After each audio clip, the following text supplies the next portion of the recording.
오늘 성경 말씀 구약 성경 다니엘서 6장 10절에서 16절 말씀입니다.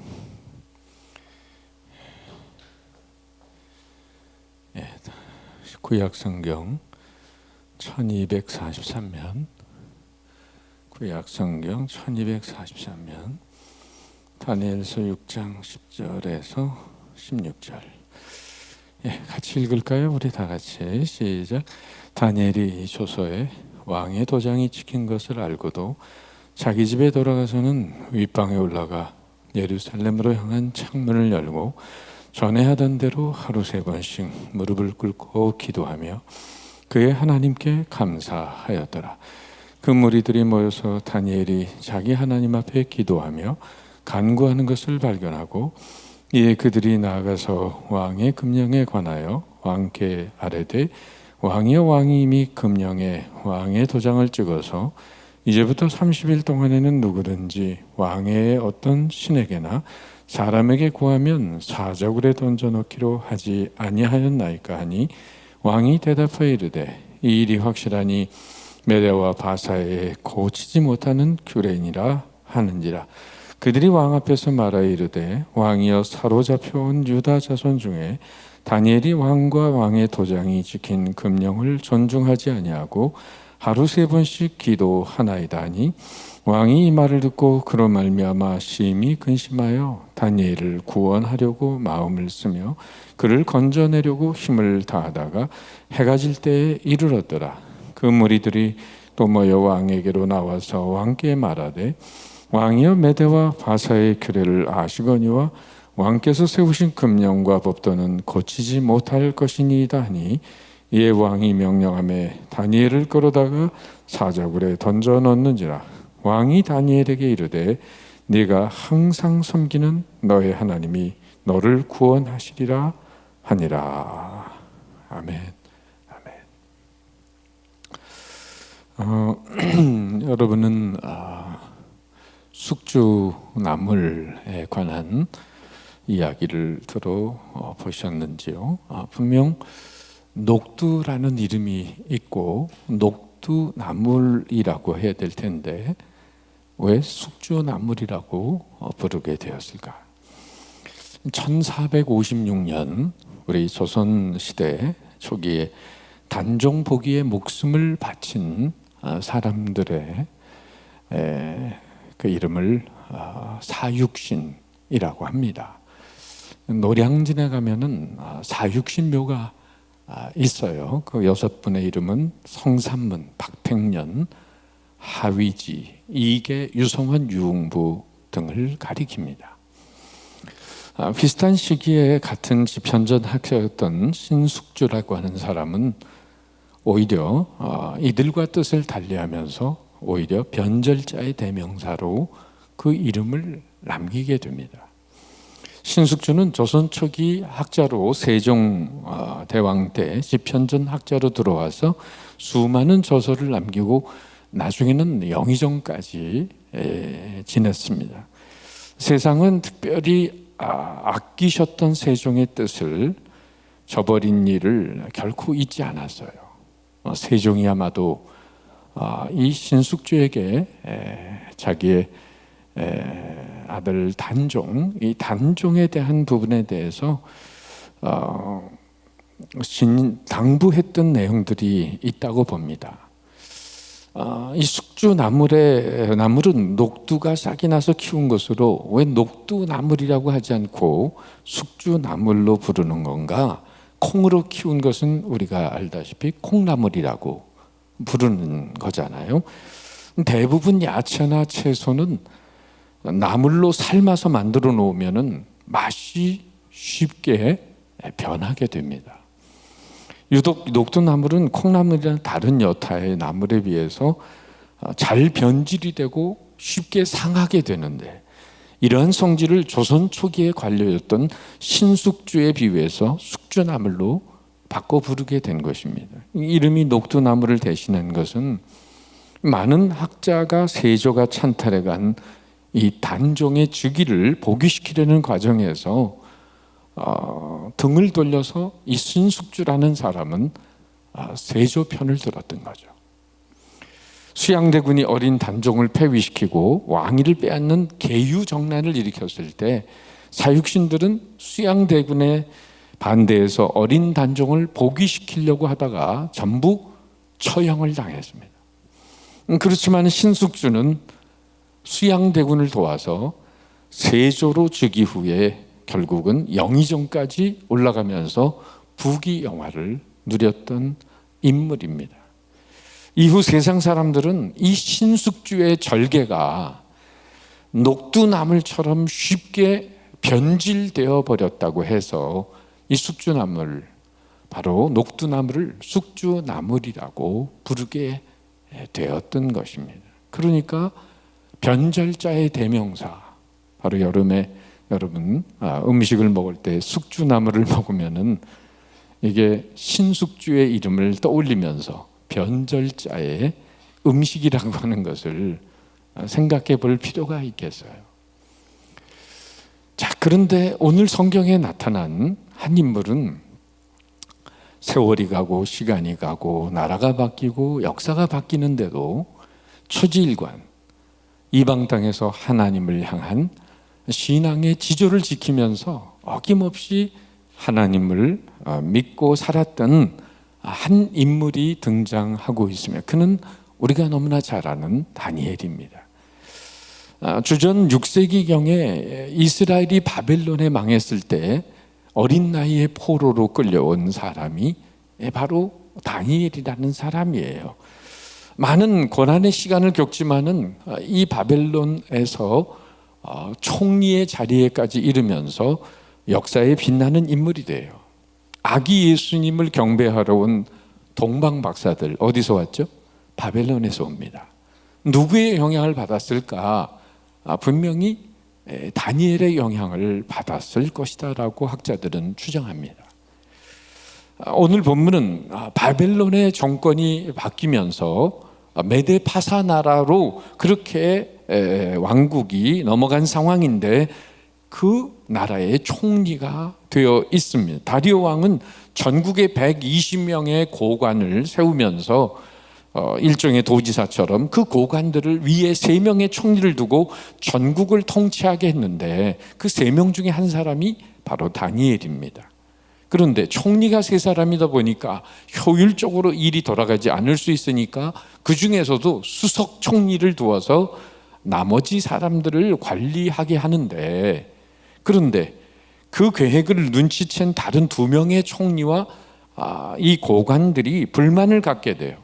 다니엘은 유대 나라에서 포로로 잡혀온 사람 중에 한 사람인데 자기 나라의 사람보다 더 높은 위치에 올라가게 된다는 것을 이 메데파사 나라의 다른 2 총리와 신하들은 못마땅해 하는 거죠. 그러니까 소위 굴러 들어온 돌이 박힌 돌을 빼내는 격이 되었다고 하는 것입니다. 이걸 용납하지 않겠다는 거죠. 그리고 다니엘을 끌어내릴 음모를 꾸미게 됩니다. 다니엘을 시기하는 사람들은 이 다니엘로부터 어떠한 흠이나 잘못을 찾아볼 수 없게 되자 결국은 정상적인 방법으로는 다니엘을 고발할 수 없다는 것을 알고 한 가지 계략을 세웁니다. 그것이 앞으로 한 달 동안 다리오 왕 외에 다른 신에게나 다른 사람에게 절하거나 무엇을 구한다고 한다면 바로 사자굴에 던져넣기로 그렇게 법령을 만들어서 왕이 어인을 찍은 것입니다. 한 번에 왕의 도장이 찍히면은 그것은 변개할 수 없는 그 나라의 법이 되는 거예요. 언뜻 보면 왕을 한참 추켜 세우는 것처럼 했지만 사실은 자기들의 정치 경쟁 상대인 다니엘을 찍어내기 위한 하나의 간교한 수법이었어요. 다니엘은 이런 상황을 잘 알고 어떻게 반응했을까요? 6장 10절 말씀 한 번 더 읽어보죠. 우리 다 같이 시작. 다니엘이 이 조서에 왕의 도장이 찍힌 것을 알고도 자기 집에 들어가서는 윗방에 올라가 예루살렘으로 향한 창문을 열고 전에 하던 대로 하루에 3번씩 무릎을 꿇고 기도하며 그의 하나님께 감사하였더라. 다니엘은 이미 자기를 함정에 빠뜨리기 위해서 간신들이 만들어 오는 법령이라는 걸 다 알고 있었습니다. 그리고 다니엘은 왕 외에 다른 신에게 엎드려 절하거나 기도를 하면 바로 사자굴에 들어가게 된다는 것도 알고 있었습니다. 그럼에도 불구하고 그는 드러내놓고 창문을 열고 예루살렘을 향해서 하나님께 기도했습니다. 사실 여러분이 만약에 그런 처지에 놓인다면 어떻게 할 수 있을까요? 30일 동안 기도 안 하면 됩니다. 그리고 기도한다고 해도 창문 닫아놓고 아무도 보지 못하는 데서 기도하면 되죠. 아니면 이불 속에 들어가서 엎드려 기도하면 되겠죠. 자, 이렇게 하면 얼마든지 위기를 모면할 수 있는 상황이거든요. 다니엘이 그걸 모르겠습니까? 그럼에도 불구하고 다니엘은 예루살렘을 향해 창문을 열고 기도하게 되는데, 즉 일신상의 자기의 안위를 위해서 신앙을 포기하는 일을 하지 않았다는 것입니다. 결국 다니엘은 사자굴에 들어가는 처지가 돼요. 평소에 이 다니엘을 너무나 아끼는 이 페르시아의 다리오 왕은 그 간신배들에게 속아서 어쩔 수 없이 이렇게 되었다는 사실을 알고는 어떤 반응을 보일까요? 다니엘을 찾아와서 이렇게 말하는 거예요. 14절에 왕이 이 말을 듣고 그로 말미암아 심히 근심하여 다니엘을 구원하려고 마음을 쓰며 그를 건져내려고 힘을 다하다가 해가 질 때에 이르렀다. 다니엘을 너무 좋아하는데 이 간신들에게 왕이 속아서 왕의 도장을 찍어 변개할 수 없는 법을 만들어 놨는데, 그리고는 왕의 사자굴에 던져진 다니엘을 찾아와서 어떻게 말하는가 보세요. 16절에 왕이 다니엘에게 이르되 네가 항상 섬기는 너의 하나님이 너를 구원하시리라. 왕이 오락을 그치고 금식을 하고는 밤새 자지도 못하고 이튿날 또 찾아와서 뭐라고 다니엘에게 말할까요? 살아계시는 하나님의 종 다니엘아, 네가 항상 섬기는 네 하나님이 사자들에게서 능히 너를 권하셨느냐. 여러분, 이 다리오 왕의 이야기 속에서 우리가 눈여겨봐야 될 대목이 있어요. 그 대목이 뭐죠? 네가 항상 섬기는 너의 하나님. 여러분 한번 따라 할까요? 네가 항상 섬기는 너의 하나님. 이것은 여러분 뭘 말합니까? 눈이 오나 비가 오나, 겨울이나 여름이나 괴로우나 즐거우나 어떤 상황 속에서도 한결같이 하나님을 향한 그 믿음이 변치 않고 있는 다니엘아, 그 하나님이 너를 구원하지 않겠느냐. 여러분, 다리오 왕은 이방 나라의 왕으로, 페르시아 제국의 대왕으로 하나님을 믿지 않는 사람입니다. 우상을 숭배하는 사람이에요. 그런데 다니엘을 늘 지켜보면서 다니엘의 믿음에 대해서 평가하기를 항상 섬기는 너의 하나님이 너를 지키시리라. 그러니까 오늘 우리로 말하면은 안 믿는 사람이 믿는 우리들을 보면서 우리가 어떤 삶의 곤경한 위기에 처했을 때 이렇게 말하는 거죠. 네가 항상 믿고 의지하는 하나님이 너를 지켜줄 것 아니냐. 이 불신자들이 믿는 사람의 모습을 들여다보고 그렇게 말할 수 있다면 여러분, 그 믿는 사람의 믿음은 정말 칭찬받을 만한 믿음인 거죠. 자, 구체적으로 이 다니엘이 주셨던 그런 하나님을 향한 믿음은 어떤 것일까? 그의 지속적인 하나님과의 친밀함의 구체적인 내용은 뭘까? 몇 가지 생각해 보면, 첫째는 시종일관 변함없는 믿음이었다 하는 거예요. 이방 땅에서 포로로 잡혀와서 그는 어린 소년 때나 청년 때나 늙었을 때나 한결같이 하나님을 섬겨요. 포로의 신사가 되었을 때나 대제국의 총리가 되었을 때나 그는 변함없이 하나님을 섬깁니다. 10대 어린 나이에 나라를 빼앗기고 이방 나라의 포로로 가족들과 생리별을 한 채 포로로 잡혀와서 그는 살았는데, 그럼에도 불구하고 환경이나 자신의 삶을 탓하지 않고 오히려 영향력을 행사하는 사람이 됩니다. 다니엘서 1장에 보면요, 다니엘은 우상의 제물 앞에 바쳐졌던 그 제물, 심지어 그것이 산의 진미고, 그리고 그런 고기와 같은 아주 영양가 많은 음식이라 할지라도 우상 제물로 바쳐졌던 그 음식을 먹지 않겠다는 일념으로 오히려 환관장에게 열흘 동안 채식을 하게 해달라. 나는 그 산의 진미를 먹지 않아도 하나님이 내 얼굴과 내 모든 살결을 지켜주실 것이다. 시험을 하게 해달라. 그렇게 부탁을 해서 정말 그는 열흘 동안 채식만 했는데도, 우상의 제물을 먹지 않았는데도 하나님이 그의 모든 얼굴과 모든 피부와 모든 것이 더 아름답게 그렇게 지켜지게 하셨습니다. 그래서 하나님이 바로 하나님을 향한 그 믿음의 지조를 지킨 다니엘에게 이 세상의 이상과 몽조를 깨달을 수 있는 하늘의 지혜와 총명을 부어주시면서 무려 이방 땅에서 4명의 왕이 지나갈 때까지 그의 믿음에는 흔들림이 없고 그를 하나님이 높여주셔서 놀라운 승리의 삶을 살게 해요. 여러분, 바벨론의 느부갓네살 왕에게도 인정을 받았고, 벨사살 왕에게도 이 손가락이 나타나서 쓸 때에 그런 메네메네 데겔 우바르시나라는 손가락이 나타나서 벽에 글씨를 쓴 때에 그 왕이 벨사살 왕이고, 그리고 지금 메데파사 나라로 넘어가면서 다리오 왕이 되고, 이 다리오 왕의 시대가 끝나면서 고레스 왕이 등장하는 거예요. 4명의 왕이 이방 땅에서 오히려 신뢰하고 인정하는 사람이 바로 다니엘이었다.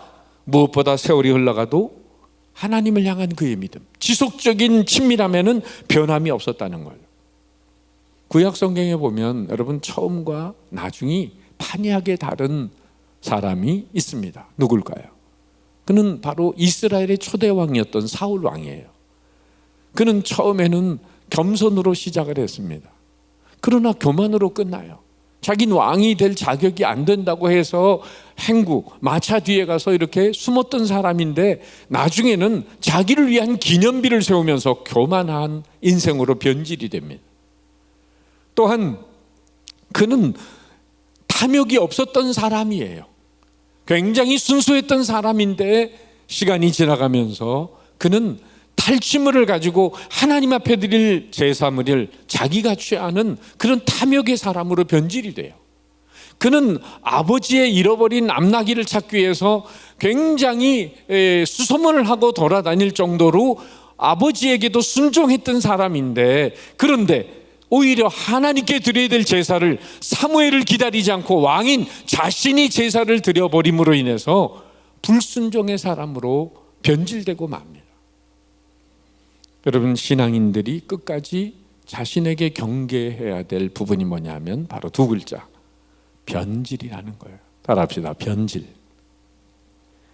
변질이란 처음에는 질이 좋다가 나중에는 질이 떨어지고 상하게 되는 걸 말하는 거죠. 아까 숙주나물에 대한 얘기를 했듯이 음식도 여러분, 이제 날씨가 더워지잖아요. 우리가 냉장고에다가 음식을 넣어두지 않고 밖에다 두었다가는 이제 더워지는 날씨에 음식이 상하는 것처럼 우리의 신앙도, 인격도, 사랑의 관계도 가면서 변질되는 그런 성향이 있습니다. 왜 많은 가정들이 그렇게 깨어져 나가는 걸까요? OECD 국가 안에 여러분 10가정이 결혼하면 거의 5가정이 이혼을 해요. 처음에는 얼마나 애틋한 사랑을 나눕니까? 그러나 문제는 시간이 갈수록 그 사랑이 식어진다는 거예요. 사랑에 변질이 찾아온다는 거예요. 여러분, 잊지 마세요. 날마다 거룩한 변화의 역사를 이루어가지 않으면 여러분, 변질되고 마는 것입니다. 한번 따라할까요? 변화되지 않으면 변질됩니다. 다시 한번, 변화되지 않으면 변질됩니다. 제가 이 밑에다가 공자의 논어에 나오는 많이 알려진 얘기, 학문이 여역승행주하면 부진즉퇴니라. 공부하는 것은 물이 위에서 아래로 흘러내려오는데 노를 지어서 올라가는 배와 같으니, 학문은 여역, 거꾸로 흐르는 물을 거슬러 올라가는 배와 같으니, 부진, 앞으로 나아가지 아니하면 즉시 퇴보하느니라. 여러분, 이 세상의 물줄기에 가만히 있다고 하는 것은 그 자리에 머물러 있는 게 아니에요. 우리가 신앙의 노를 날마다 지으면서 저 높은 곳을 향해, 그리스도의 장성한 분량을 향해 믿음의 노를 짓고 올라가지 않으면요, 그 자리에 머물러 있는 게 아닙니다, 여러분. 내가 청년 때 어느 때 예수님을 잘 믿었다 하더라도 결혼하고 10년, 20년 세월 지나가면서 믿음이 떨어져 나가는 사람 무지하게 많습니다. 왜 그럴까? 믿음의 노를 계속 짓지 않기 때문에. 변화되지 않으면 변질되는 인생이 되는 거예요.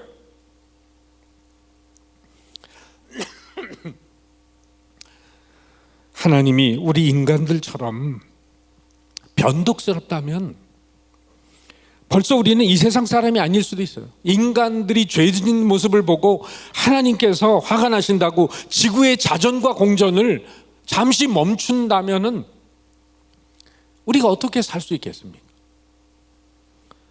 자라던 곡식이 더 이상 자라지 않는다고 생각해 보세요. 비가 많이 와도 걱정이지만 비가 오지 않아도 걱정이죠.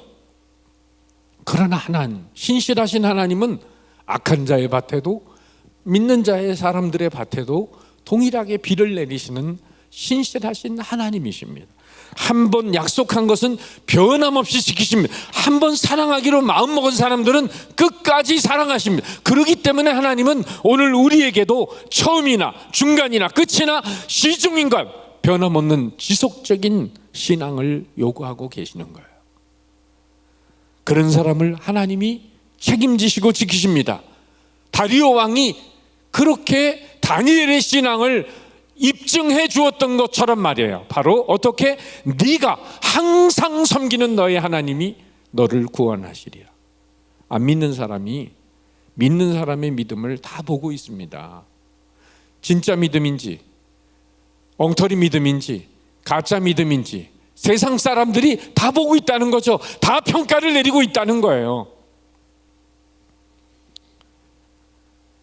두 번째, 시간적인 면과 더불어 신앙과 삶의 질적인 면에서 볼 때도 하나님 앞에 변함없이 신실했던 다니엘은 사람들 앞에도 신실했습니다.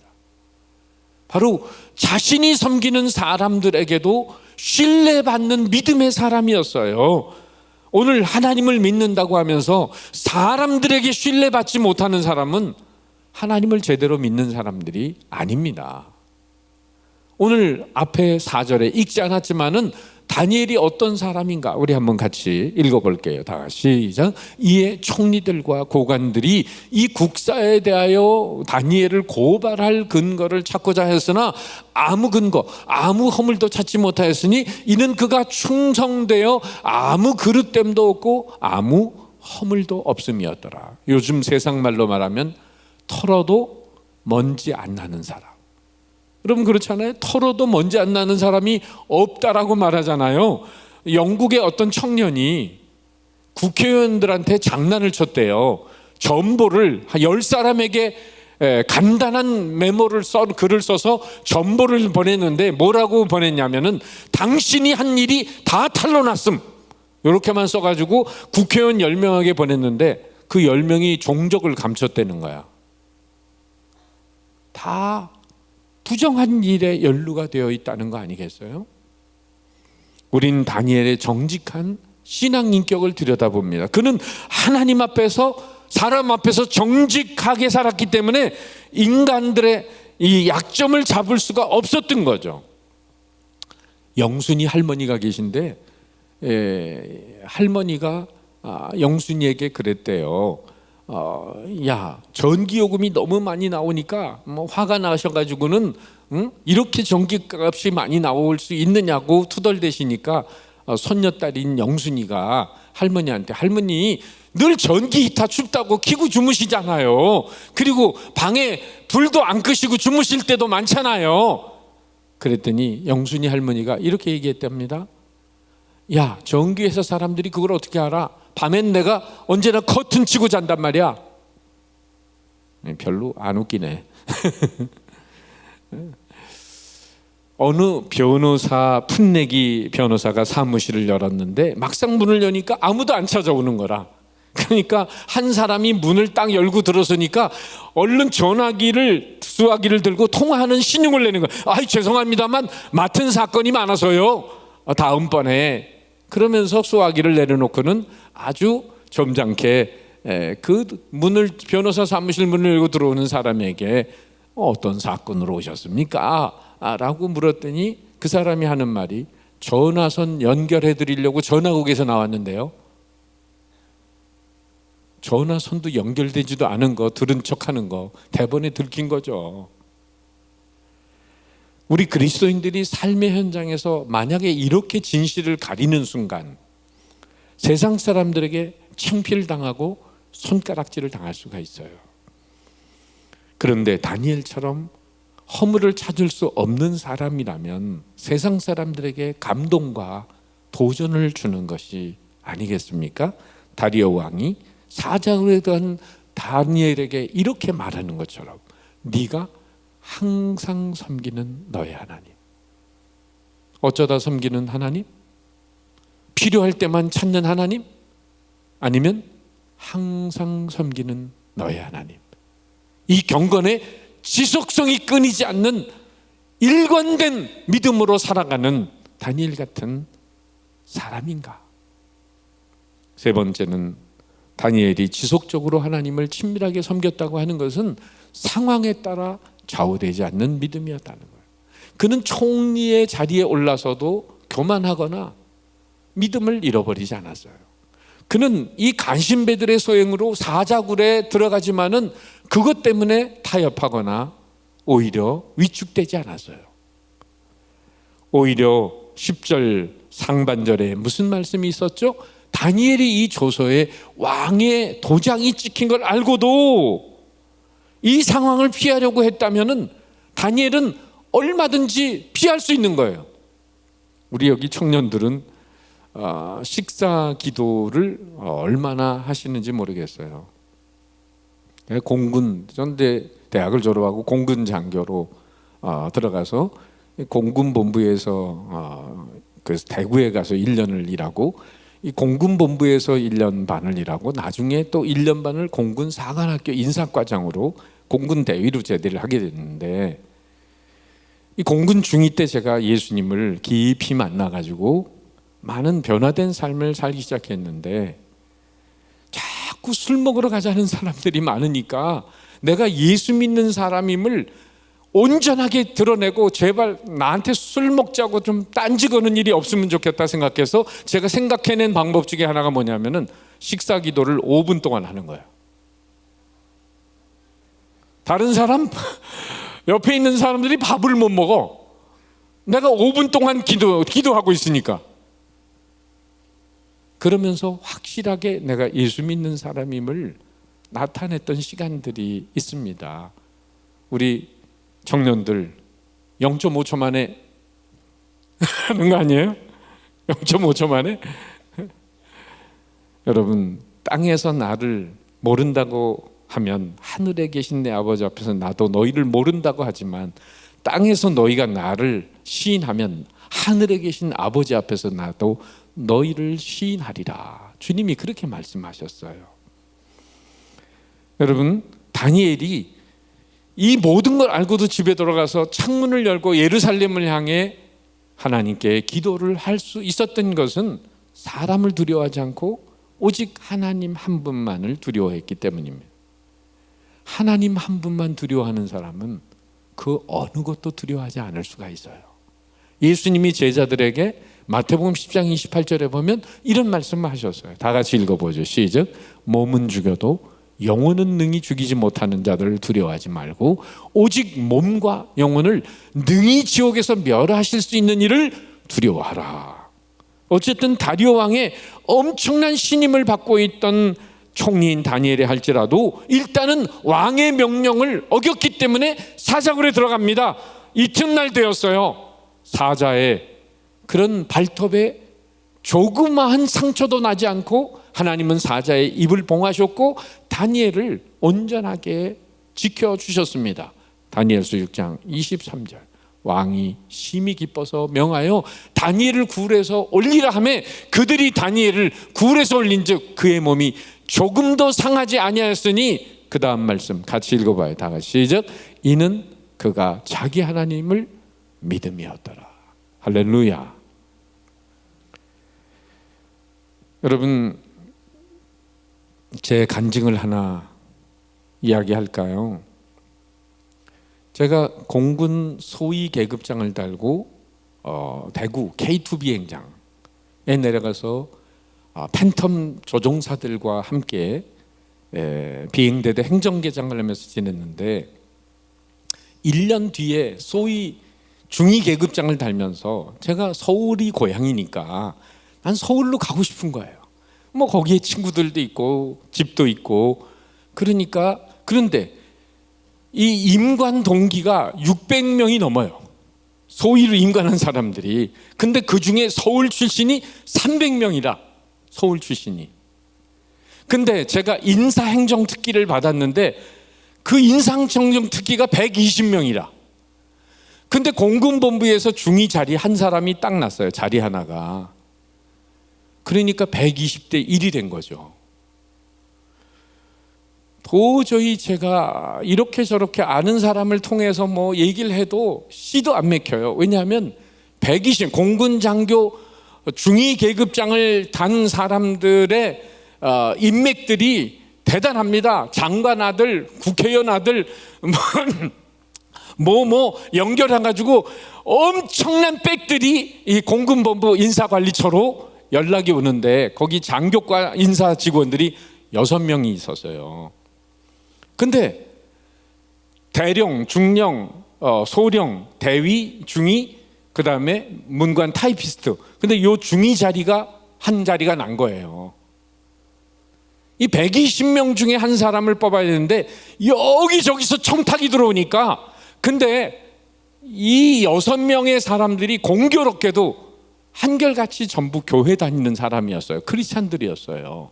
근데 여기저기서 청탁이 들어오니까 너무 고민이 되는 거예요. 그러면서 일단 120명 중에 인사기록부 10명을 추렸어요. 후보 10명을 추리는데 제가 용케 그 안에 들어간 거예요. 뭐 어떻게 이유로 제가 들어갔는지 모르지만 어쨌든 서울 출신이고 인사행정 특기고 그렇게 행정학을 공부했으니까 어쨌든 그런데 그 10명 중에 여러분 한 사람을 택하는데 여러분 제가 거기 선택을 받았다는 거 아닙니까? 어떻게? 그 6명이 모두 크리스찬인데 여기저기서 청탁이 들어오니까 이번에 우리 공정하게 뽑자. 누구 부탁을 들어주다가는 우리가 망할 거다. 그러면서 공정하게 뽑는데 10명 인사기록부 중에 종교난에 여러분 기독교라고 쓴 사람은 저밖에 없었습니다. 이왕이면 예수 믿는 놈을 뽑자. 그래서 제가 120대 1의 경쟁률을 뚫고 제가 대구 땅에서 공군본부로 올라갑니다. 할렐루야. 그때부터 제 인생이 바뀌기 시작한 거예요. 그것을 제가 서울에 올라온 다음에 알게 됐어요. 그날부로 술, 담배를 끊었습니다. 그리고 한두 주 후에 선교단체에 나가서 말씀을 공부하기 시작했어요. 내비게이터라는 선교단체. 열심히 공군 그 장교 생활을 하면서 하나님 말씀을 배우고 말씀을 전달하고 이런 인생을 살다가 제가 군대를 제대하고 직장 생활 몇 개월 하고는 하나님의 콜링이 있어서 신학교로 오게 되고 그리고 지금 여러분 앞에 서 있는 거예요. 여러분, 저는 그렇게 믿음이 많은 사람이 아니었습니다. 그런데도 제 인사기록부에 나는 예수 믿는 사람입니다 라는 그 표식 하나를 써놓은 것만 가지고도 하나님이 제 인생을 선택해 주셨어요.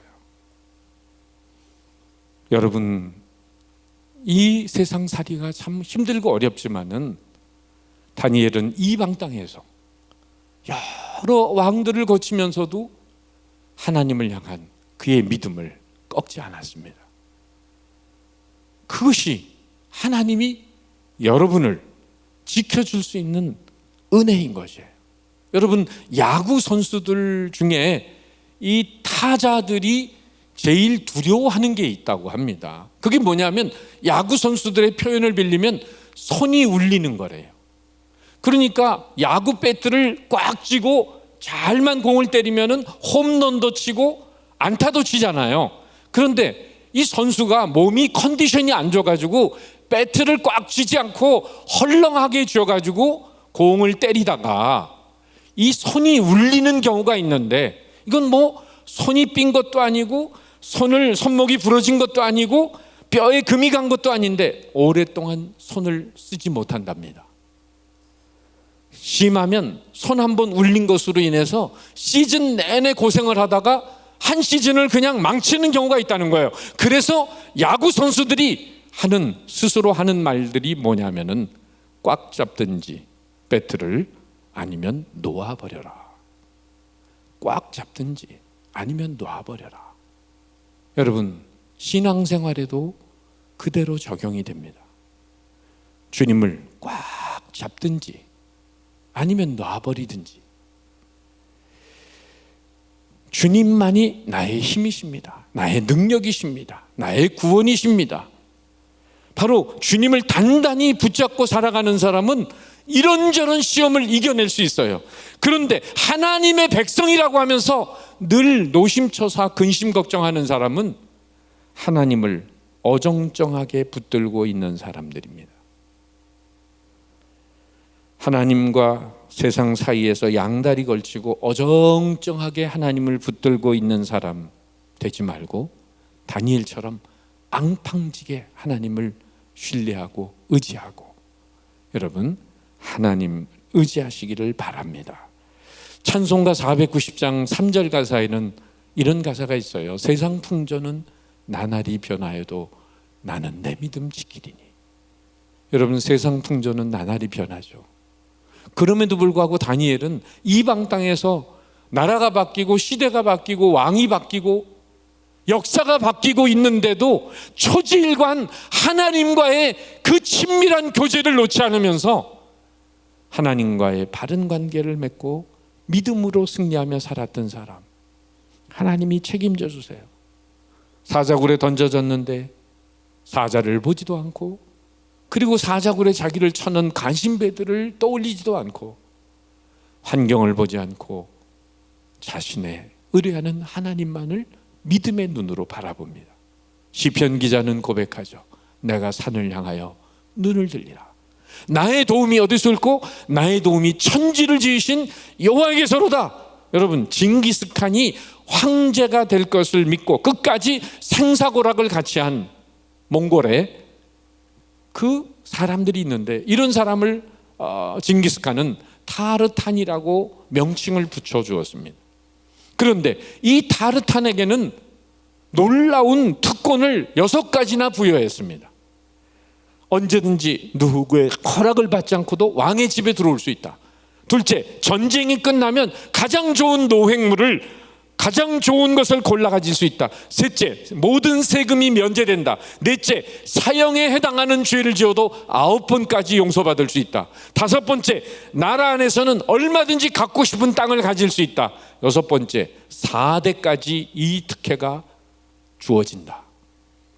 여러분, 세상에 왕과의 그 친밀함과 왕과의 신의를 지킨 신하들조차도 이와 같은 축복을 받는데, 만왕의 왕이신 하나님과 친밀한 교제 안에 살아가는 인생에게 하나님이 어떤 복을 주시겠습니까?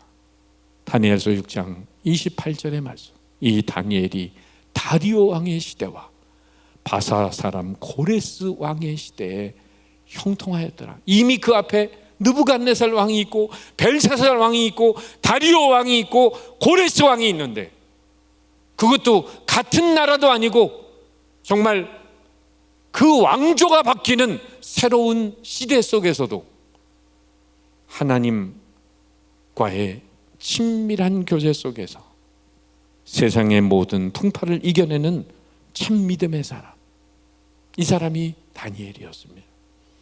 여러분, 오늘 말씀을 통해서 신앙인이란 하나님과 더불어 지속적인 친밀함이 있는 사람이라는 것을 깨닫습니다. 사람 눈치 보면서 이렇게 저렇게 지저없이 이랬다 저랬다 하는 사람, 어려움 받을까 봐 이 잔머리 JQ를 굴리면서 왔다 갔다 하는 사람, 자기의 이해득실 계산을 따지면서 이렇게 변하고 저렇게 변하는 사람, 환경에 따라서 변하는 카멜레온 같은 색을 변하는 그런 인생들은 참신앙의 사람이라고 말할 수가 없습니다. 다니엘은 소년 시절에 바벨론의 포로로 잡혀와서 나이 80이 넘도록 그렇게 하나님과의 깊은 친밀함 속에서 성령 충만한 가운데 세상을 이겨내는 사람이 됩니다. 여러분, 다니엘은 문제를 만나고서 기도한 사람이 아니에요. 문제를 만나기 이전부터 기도한 사람입니다. 여러분, 우리 젊은 친구들도 돈이 많이 필요하죠, 앞으로. 그래서 주식도 하고 코인도 하고 저도 얘기 듣기로는 청년 중에 우리 청년은 아니지만 500만 원 가지고 500억을 번 사람이 있대요. 코인. 그렇다고 또 오늘부터 우리 예능교회 청년들이 전면 코인에 나서는 일이 없기를 바랍니다. 참 위험합니다. 조심해야 됩니다. 그런데 여러분, 돈만 저축할 게 아니라 평상시에 믿음도 저축하시기를 바랍니다. 평상시에 우리가 미래를 대비하기 위해서 돈을 저축하는 것처럼 여러분, 믿음도 저축하셔야 돼요. 다니엘은 비가 오나 눈이 오나 세월이 바뀌어도, 나라가 바뀌어도, 왕이 바뀌어도 언제나 예루살렘을 향해 창문을 열고 지속적인 하나님과의 친밀함 속에서 이 모든 험하고 악한 세상을 이겨냅니다. 경건의 지속성이 있는 인물이었어요. 오늘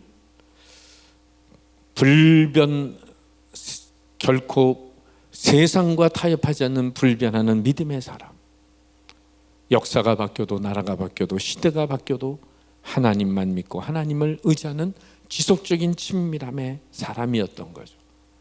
그것이 다니엘이 스스로 내가 이런 사람이라고 말하는 게 아니라 다니엘의 하나님을 찬양하고 다니엘의 믿음을 통해 감동을 받고 있는 불신자인 바로 파사나라의 다리오 왕이 이렇게 증거해주고 있는 거죠.